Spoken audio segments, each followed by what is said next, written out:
Olá, tudo bem com vocês? Espero que estejam bem. Então, nós vamos dar continuidade às nossas atividades à distância, né? O ensino remoto. E a proposta da aula de português hoje é dar continuidade à atividade anterior, na qual eu havia pedido para vocês escutarem a música Me Conta da Tua Janela e fazerem o ditado. Hoje nós vamos analisar essa letra de canção, na verdade, com mais cuidado, né? Nós vamos interpretar alguns versos, nós vamos usá-la como tema para a atividade de hoje. Então, conceituando, o que é uma canção? O que é uma letra de canção? As canções, elas são manifestações artísticas, então elas estão no ramo da arte, são produtos da indústria cultural que fazem parte do nosso cotidiano, né? Todos nós temos uma letra e uma música da qual nós gostamos muito, que muitas vezes faz parte da nossa trilha sonora pessoal, da nossa vida, né? Então, as músicas, as canções, elas fazem parte do nosso cotidiano. Qual que é o objetivo de um compositor quando ele compõe uma letra? Essa letra pode ter o objetivo de entreter, de divertir. Nós temos aí uma gama, né, uma diversidade muito grande de letras aqui no Brasil, e dá para distinguir bem, dá para perceber quando a letra só tem o objetivo de entreter, quando ela tem o objetivo de sensibilizar, de mexer com as nossas emoções, afinal está no campo da arte. Algumas têm o objetivo de nos sensibilizar e também de nos conscientizar, por exemplo, para um problema social. Enfim, né? Como a canção ela está no ramo da arte, ela tem sempre o objetivo de dar voz, de dar vazão, de expressar os sentimentos humanos, ou de nos chamar, né, a nossa humanidade.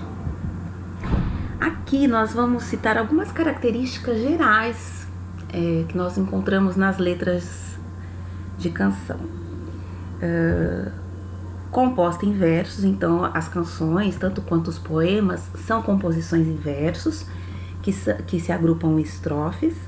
Aqui vale uma distinção entre o que é um texto em verso e o que é um texto em prosa. Então, por exemplo, o texto em prosa ele é composto em parágrafos. Exemplo, notícia, reportagem, conto, romance. Já os poemas e as letras de canção, eles são compostos em versos. Nós vamos encontrar também um trabalho grande com a musicalidade e o ritmo das palavras. Como essas letras visam se juntar à música, né? É uma junção de música e letra e canção. Nós temos um trabalho aqui nesse tipo de gênero textual. A sonoridade, o som das palavras importam demais, tá? Não que nos outros gêneros não vai importar, mas aqui é o reino da musicalidade, então importa ainda mais o som das palavras. E quando o poeta, o compositor consegue casar o som com o sentido, aí geralmente ele faz uma excelente composição. Pode ou não ter rimas, né? A rima é uma marca da musicalidade, né? Do brincar com o som das palavras. Não é uma obrigatoriedade, mas é interessante, né? Porque justamente como eu disse, brinca com sons. Geralmente tem refrão, né? O que é o refrão? São aqueles versos que sempre se repetem ao longo da letra e que geralmente também trazem a mensagem principal da composição. As letras também são feitas por compositores, né? Essa é uma noção importante da gente ter, tá, pessoal? Quando a gente lê uma letra de canção ou um poema, por exemplo. São feitas por compositores ou autores que dão voz e expressão a um eu lírico. Aí é interessante a gente fazer a distinção entre o compositor e o eu lírico. Quem compõe a música, tá? O autor, nem sempre ele vai ser o eu lírico, nem sempre está expressando ali um sentimento ou algo dele, pessoal. Ele só é um meio precioso, né? De expressão de sentimentos, de visões de mundo. tá? Então a gente tem que ter bem essa noção. Por exemplo, quando a gente estuda textos narrativos, nós temos os autores, os escritores, e nós temos os narradores das histórias. Nos textos em verso, como os poemas e as canções, nós temos a figura do eu lírico. Aqui eu vou ler e para que fique mais claro para vocês. Então, ao escrever uma canção ou um poema, o autor ou compositor pode fingir que é outra pessoa. Um homem pode fingir que é uma mulher e vice-versa. Uma mulher madura pode fingir que é homem ou uma jovem. Um jovem pode fingir que é mãe, o pai ou um dos irmãos dele. Essa pessoa fingida é a voz da canção. Pessoa fingida aí entre aspas, tá, pessoal? Por exemplo, Chico Buarque é um compositor conhecido por dar voz às mulheres, né? Geralmente tem muitas canções dele cujo eu lírico é feminino. Ou outras canções cujo autor adulto dá voz ao eu lírico infantil, a crianças, tá? Então o eu lírico é uma construção, é uma voz construída pelo autor, tá? A essa voz chamamos de eu lírico ou eu poético. Por que eu? Porque é a palavra usada por aquele que fala na letra da canção, mesmo que seja um eu imaginado, fingido, de faz de conta. Tem uns versos bem conhecidos do poeta Fernando Pessoa, né? Que ele fala que o poeta é um fingidor, finge tão completamente que chega a fingir que é dor. O que ele está querendo dizer, né? Que o poeta ele consegue, né? E os compositores eles têm essa capacidade, né? De dar voz a outros eus aí imaginários, tá? Por que é lírico? Por que a gente fala eu e lírico? Por que tem a ver a palavra lírico? Lírico porque na antiguidade, né, na Idade Antiga, nós tínhamos um instrumento musical chamado lira, conhecido como lira. E antigamente, né, ele acompanhava, né, os textos poéticos eram cantados e acompanhados pela lira. Então até hoje isso ficou, né? É uma marca, né? Por isso que se diz que a poesia, né, os poemas, as músicas, a poesia, eles são irmãos gêmeos, né? Porque eles partem dessa musicalidade iniciada lá na Idade Antiga, ok? Aqui a gente vai falar um pouquinho sobre a linguagem de uma maneira geral também, porque cada letra de música, cada letra de canção, perdão, ela é um universo em si, né? Assim como nós.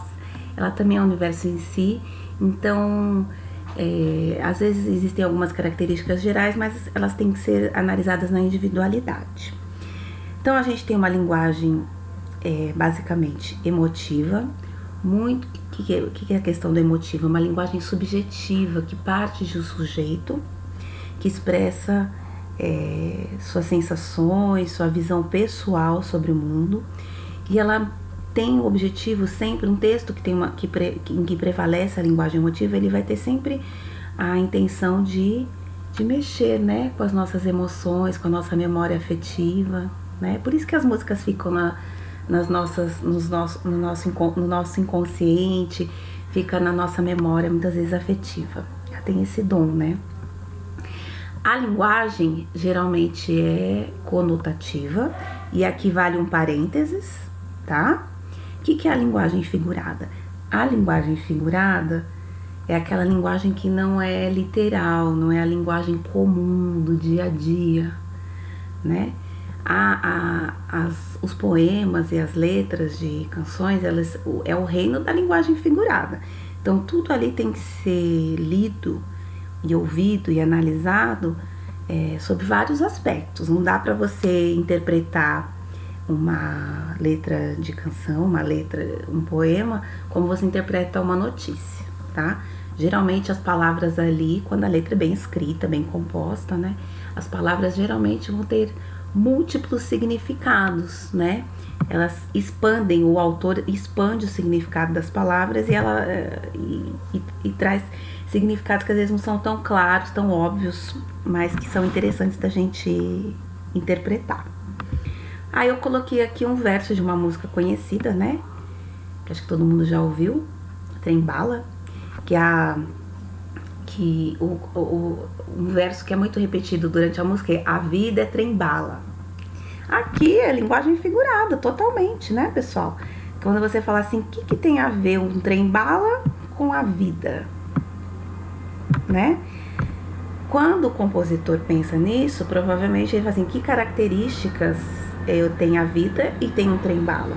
Provavelmente, o que tem o trem-bala? O trem-bala ele é conhecido pela rapidez, né? Pela velocidade. Então, ao invés de colocar assim, a vida é rápida, a vida passa rápido, a vida é passageira, que seria algo que a gente fala no nosso dia a dia, né? Seria uma expressão comum. Houve uma criação aqui, né? Pegou-se as características do trem-bala, associou-se as características da vida. E para dizer que a vida é passageira, ela criou uma metáfora, né? Uma metáfora dizendo que a vida é trem-bala. Dá pra gente entender? Dá. A vida é passageira, ela passa rápido, etc. Essa é a mensagem, aliás, da música lá no total, tá? Mas aqui é só pra vocês terem a noção que ela não quis dizer que a vida é um trem. Ela quis dizer que a vida é passageira. E para isso ela usou a imagem de algo que aparentemente não teria nada a ver, tá? Isso é linguagem figurada. Aqui, grau de formalidade ou informalidade. Aqui é uma questão muito particular, tá, pessoal? Como eu havia dito para vocês, cada letra é um universo. Isso vai depender muito do compositor, do eu lírico que ele forma. Então, por exemplo, eu posso ter expressões mais informais numa letra de música? Posso ter uma gíria? Posso. Tudo vai depender do público a quem essa música se destina, né? Qual que é a intenção, qual que é o objetivo, a faixa etária, o gênero, se é homem, se é mulher, enfim, tá? Se é masculino, se é feminino, o papel social, vai depender da região. Algumas palavras alguns regionalismos, por exemplo, são usados em determinadas letras. Então, não dá pra você ser taxativo e falar assim, não, tem que ter um grau de formalidade ou não. Aqui nós estamos falando de criação artística, de arte. E como arte existe, como toda arte, deve existir uma licença poética, né? Para o artista se expressar com a linguagem que ele acha pertinente para aquela criação dele. Aqui a gente vai fazer uma breve análise, né? Um pouquinho da letra da música Me Conta da Tua Janela, só pra gente ter noção, tá? Então já começa pelo título, né? Me Conta da Tua Janela. O que será que a Ana Vitória quis dizer janela? Aliás, essa letra ela foi composta recentemente, em abril. Ela foi lançada em abril, neste período de pandemia no qual nós estamos vivendo. Então, a gente percebe que a letra tem várias, mesmo que não de forma explícita, clara, direta, ela tem várias referências ao período, né? Pelo qual nós estamos passando, que é o período de pandemia e de distanciamento social, tá? Como foi uma letra composta em abril, nós vivíamos naquela época aí uma fase de maior distanciamento social, que a gente vê que agora, né, no mês de junho, já tem sido as pessoas têm abandonado um pouco, tá? Enfim. Então, o que será que elas querem dizer? Me conta da tua janela. Se nós formos buscar o sentido da palavra janela no dicionário, nós vamos encontrar o sentido próprio, literal. O que é uma janela? Abertura ou vão na parede externa de uma edificação ou no corpo de um veículo que se destina a proporcionar iluminação e ventilação ao seu interior. Mas será que é só isso que elas querem dizer? Quando elas falam, me conta da tua janela, o que você está querendo, né? Quando elas propõem, né, esse refrão e esse título, Me Conta da Janela, provavelmente elas estão pedindo para que a gente, o lírico está pedindo para o interlocutor dela ali, né, pro amigo, no caso, com quem ela fala na letra, para que ele fale sobre qual que é o ponto de vista pelo qual ele está enxergando o mundo naquele momento, né? Me conta da sua janela, do seu ponto de vista, da sua vida, aí, né? Da maneira como você está enxergando o mundo. Então a gente vê aqui que já no título a gente tem a presença da linguagem figurada, que enriquece muito a letra, né?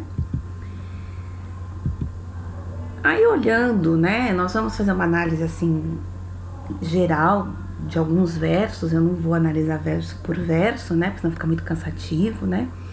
Então ela fala assim, ó, passa aqui depois das 6. É como se ela estivesse numa conversa com um interlocutor, com um amigo. Parece que a pessoa implicitamente fala assim, ah, mas pra quê? Ela fala, sei lá, tô com saudade de te encontrar. É que aqui em Sampa tá quieto demais. Aqui a gente já vê indícios que ela tá falando desse momento mesmo, né, de pandemia. Aqui em Sampa tá quieto demais. Aliás, a palavra Sampa aqui tá sendo... Foi escrita de uma maneira meio que na gíria, meio informal, né? Bem característica da linguagem juvenil, tá? E aí esse verso que eu destaquei em vermelho aqui, as minhas paredes parecem fronteiras, o que será que elas querem dizer? Linguagem figurada, né, pessoal? Aqui ela faz uma comparação, é uma figura de linguagem chamada comparação, que ela compara as paredes às fronteiras. Para que servem as fronteiras? Para separar as pessoas. E ela compara, né, que no momento, aí no caso, né, que São Paulo estava bem quieto, em que a quarentena estava vigorando a pleno vapor, as paredes eram como se fossem fronteiras que separavam as pessoas, né? Linguagem figurada. Aí ela continua, se não der, tenta ligar. É como se fosse um bate-papo mesmo, né, com um amigo. A gente resume a distância. Me conta da tua janela. Me diz que o mundo não vai acabar. Me conta aí do seu ponto de vista, da sua visão do mundo, né? Me dá como se fosse assim, me ajuda a acalmar o coração. Diz que o mundo aí não vai acabar. Aí aqui ela fala assim, aí ela vai começar a falar da visão da janela dela, do mundo dela.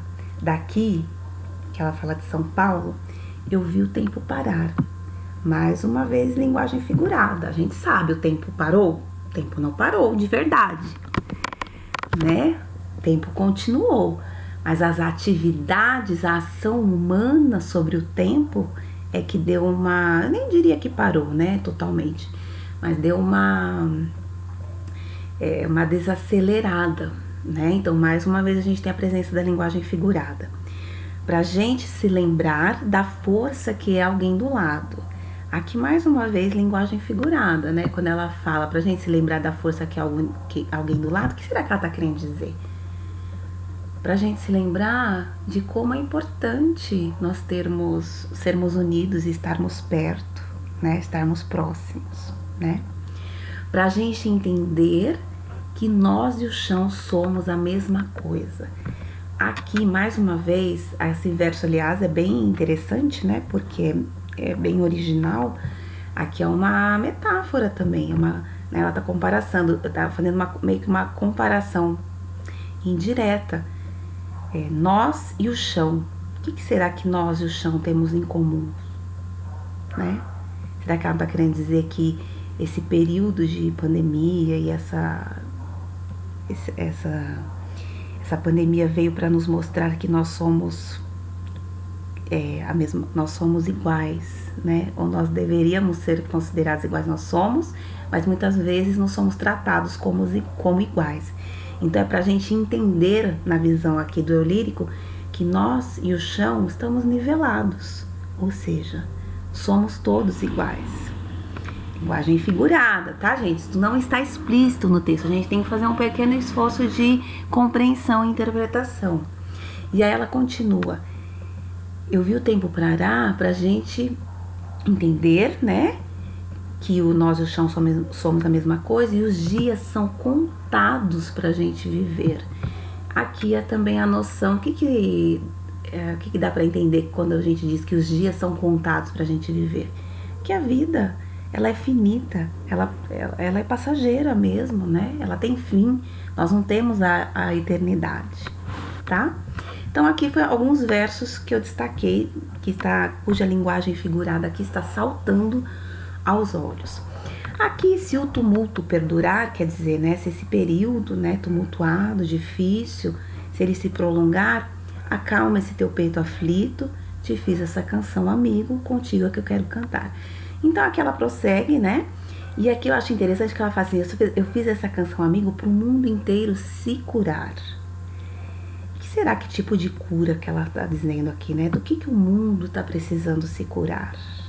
né? Quais são esses males que a gente tem aí no mundo que estão precisando de cura e que o eu lírico aqui vê como uma oportunidade, né? Ele vê esse período de distanciamento, de pandemia, como uma oportunidade para que o mundo se cure de alguns males. Aí eu deixo a pergunta para vocês, tá? E aqui ela continua, né? Repete alguns versos. Passa aqui depois das 6. Tô com saudade de te encontrar. Me conta da tua janela. Me diz que o mundo não vai acabar. Eu fiz essa canção a mim, pro mundo inteiro se curar. Aí a própria letra da música já dá a resposta, né? Do que ela espera, do que o eu lírico espera que o mundo se cure. Mas eu vou deixar para vocês pensarem, tá ok? Aqui, como eu já havia dito para vocês, não tem almoço grátis. A atividade é uma proposta em cima da letra da música, tá? Quero saber de vocês. E você? O que você me conta da tua janela, tá? Eu peço que vocês façam um texto, pessoal, aí, né? Eu vou deixar bem aberto, tá? Um texto, um relato pessoal contando a sua experiência de vida durante este período. Não é contando toda a sua experiência de vida, é contando a sua experiência de vida durante este período mais agudo de isolamento social. Esses 3 meses praticamente que nós estamos nessa situação. O que você me conta da tua janela? O que você tem visto aí do seu ponto de vista, tá? Eu peço que vocês façam uma foto, seria interessante para ilustrar esse ponto de vista, essa visão de mundo que vocês estão tendo, tá? Não é selfie, seria interessante uma visão de uma paisagem, uma visão da tua janela e um texto que explique, né? Pode ser um relato pessoal, do tamanho que vocês acharem necessário. Eu nem vou colocar limites de texto aí, de linhas em nada, tá? Pode ser um poema para quem gosta de compor, esteja com a sensibilidade aguçada. Pode ser uma paródia da música, que tem um pouco mais de humor. Pode aproveitar alguns versos da música para ter ideias.